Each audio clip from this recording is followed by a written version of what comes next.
Bismillahirrahmanirrahim. Assalamualaikum warahmatullahi wabarakatuh. Perkenalkan, saya Neza Septevia dengan stambuk A1J1 18051 akan menjelaskan materi sistem pencernaan yang merupakan tugas praktikum dari mata kuliah Anatomi dan Fisiologi Manusia dari dosen penanggung jawab Bapak Mustamin Balumbi SPD MSI. Sistem pencernaan merupakan serangkaian jaringan organ yang memiliki fungsi untuk mencerna makanan. Makanan-makanan tersebut akan diproses secara mekanik maupun secara kimia. Pencernaan secara mekanik yaitu pencernaan yang terjadi di dalam lambung yang melibatkan gerakan fisik dalam tubuh. Tujuan dari pencernaan ini adalah untuk mengubah ukuran molekul makanan menjadi bentuk yang lebih kecil atau lebih halus. Sedangkan pada pencernaan secara kimia yaitu pencernaan yang melibatkan enzim. Organ-organ pencernaan terdiri dari mulut, esofagus, lambung, usus halus, serta usus besar. Makanan akan dibuang keluar tubuh melalui anus. Yang pertama yaitu mulut, di mana mulut ini berfungsi sebagai tempat masuknya makanan dan dimulainya proses pencernaan, di mana di dalam mulut terjadi pencernaan secara mekanik oleh gigi dan kimiawi oleh enzim amilase. Gigi akan menghancurkan makanan menjadi ukuran yang lebih kecil, sehingga memudahkan enzim amilase untuk bekerja. Enzim amilase lalu akan menguraikan kandungan pati atau amilum dalam makanan, kemudian akan menjadi gula yang sederhana yang dapat diserap oleh tubuh.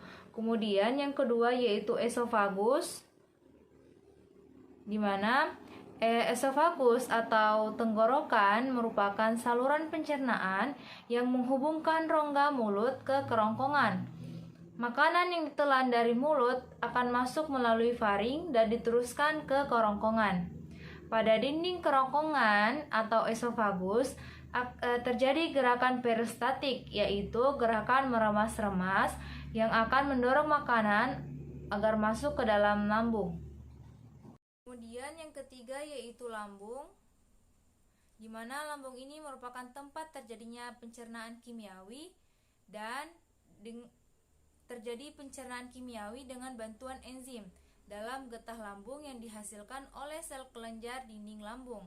Fungsi lambung yaitu untuk mencerna protein, menyimpan makanan yaitu selama 2-5 jam, kemudian mematikan mikroorganisme yang berbahaya yang ada di lambung karena ada asam lambung. Kemudian yang keempat yaitu usus halus, di mana usus halus ini merupakan organ pencernaan yang terletak di antara lambung dan usus besar. Bentuknya berupa saluran dengan panjang sekitar 670 cm sampai 760 cm. Usus halus dibedakan menjadi 3 bagian, yaitu duodenum, jejunum, dan ileum. Duodenum atau usus 12 jari yaitu usus halus yang berfungsi sebagai tempat pencernaan makanan secara kimiawi. Sedangkan jejunum atau usus kosong dan ileum yaitu usus penyerapan sama-sama berfungsi sebagai tempat penyerapan sari makanan atau zat gizi yang telah sederhana. Kemudian yang keempat yaitu usus besar, di mana usus besar ini adalah organ pencernaan yang terhubung dengan usus halus. Sisa-sisa makanan yang tidak bisa dicerna dan diserap oleh tubuh lalu akan diteruskan ke usus besar.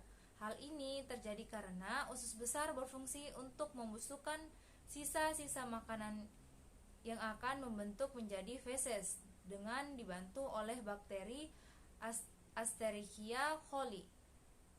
Selain organ-organ tersebut, terdapat juga kelenjar pencernaan yang berperan untuk menghasilkan berbagai enzim pencernaan. Enzim-enzim yang dihasilkan oleh kelenjar pencernaan ini akan dibutuhkan untuk membantu proses pencernaan makanan, sehingga lebih mudah diserap oleh tubuh. Yang pertama yaitu kelenjar ludah. di mana kelenjar ludah ini berfungsi untuk menghasilkan air liur.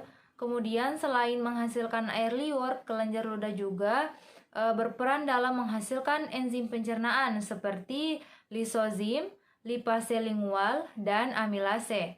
Kelenjar ludah terletak di hampir semua bagian mulut, mulai dari bagian atas pipi, di bawah rahang bagian bawah, dan di bawah lidah. Dan kelenjar yang berikutnya yang berperan dalam menghasilkan enzim yaitu pankreas, di mana pankreas ini menghasilkan enzim pankreas yang meliputi lipase, amilase, protase, dan tripsin. Kemudian selain pankreas terdapat juga kelenjar empedu atau kantung empedu yang merupakan peranan penting dalam sistem pencernaan. Walaupun kantung empedu ini tidak menghasilkan enzim, akan tetapi kantung empedu ini mampu menghasilkan hormon yang berguna untuk membantu proses pengenceran lemak pada makanan.